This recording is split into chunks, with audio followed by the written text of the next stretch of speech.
Hello student, स्वागत करता हूं आपको अपने इस नए वीडियो में। आप लोग देख रहे हैं अपना पसंद channel Nikhil Chauhan class 10th। So आज मैं आप लोगों को बताने वाला हूं एक central idea, class 10th English का central idea, fire and ice मतलब बर्फ और आग।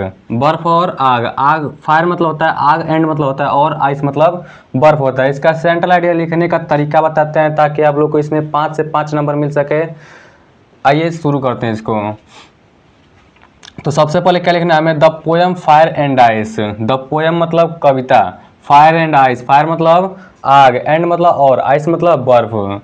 यह जो पोएम है फायर एंड आइस, आग और बर्फ, इज कंपोज्ड बाय, कंपोज मतलब रचित, बाय मतलब के द्वारा, रॉबर्ट फ्रॉस्ट के द्वारा रचित गई है।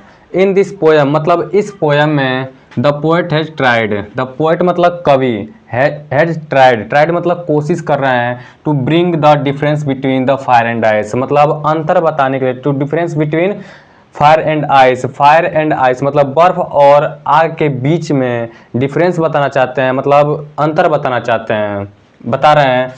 विच रिप्रेजेंट, जिन्होंने प्रस्तुत किया है, two different kind of people, उन्होंने बताया है two different kind of people, इस पृथ्वी पर दो प्रकार के लोग रहते हैं, दो प्रकार के लोग रहते हैं। According to the poet, according मतलब होता है के अनुसार, टू द पोएट मतलब कवि के अनुसार, द वर्ल्ड पेरिस मतलब मरना होता है या डिस्ट्रॉय यानी नष्ट हो जाना होता है। द वर्ल्ड पेरिस, जो ये वर्ल्ड है, ये दुनिया है, वो नष्ट हो जाएगी। बाय द फायर मतलब के द्वारा, फायर मतलब आग के द्वारा, एंड और आल्सो बाय आइस, और किसके द्वारा, आइस मतलब बर्फ के द्वारा। एक बार और समझ लीजिए। अकॉर्डिंग टू द पोएट के अनुसार यानी कवि के अनुसार, द वर्ल्ड या दुनिया जो है, पेरिस मतलब नष्ट हो जाएगा, बाय द फायर या तो किसके द्वारा, आग के द्वारा, एंड आल्सो बाय या तो बर्फ के द्वारा। 10 मतलब इस प्रकार, इट कैन पेरिस ट्वाइस, 10 इस प्रकार इट कैन पेरिस मतलब नष्ट हो जाएगा, ट्वाइस मतलब दो होता है। इस प्रकार दो बार नष्ट हो सकता है, इस बार दो बार नष्ट हो सकता है। One by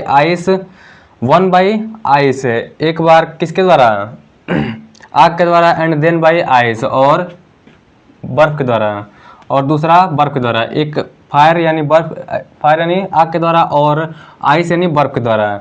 the poet feel, जो पोएट है वो महसूस कर रहे हैं, that the ice of hatred, जो आइस ऑफ हैट्रेड मतलब क्या होता है, घृणा की जो बर्फ है, इज एज अ पावरफुल बहुत ही शक्तिशाली है, द फायर ऑफ डिजायर मतलब होता है इच्छा, to the bring complete end of this world, पूर्ण तरीके से, एंड मतलब नष्ट यानी खत्म, ऑफ दिस वर्ल्ड इस वर्ल्ड मतलब यह जो संसार है, इस संसार को पूर्ण रूप से नष्ट कर देगी जो इच्छा और the ice of hatred is as powerful, दो आइस ऑफ हैट्रेड, आइस मतलब बर्फ, ऑफ हैट्रेड मतलब घृणा होता है, जो घृणा की बर्फ है, इज एज पावरफुल बहुत ही शक्तिशाली है, एज द फायर मतलब फायर मतलब आग, fire as the fire of desire मतलब इच्छा की आग से, टू ब्रिंग कंप्लीट, और ये पूर्ण रूप से दुनिया को नष्ट कर देगी। सो थैंक्स लॉट, मिलते हैं अगले वीडियो में। वीडियो अच्छा लगा तो लाइक और सब्सक्राइब करना ना भूले। आप लोग देख रहे हैं अपना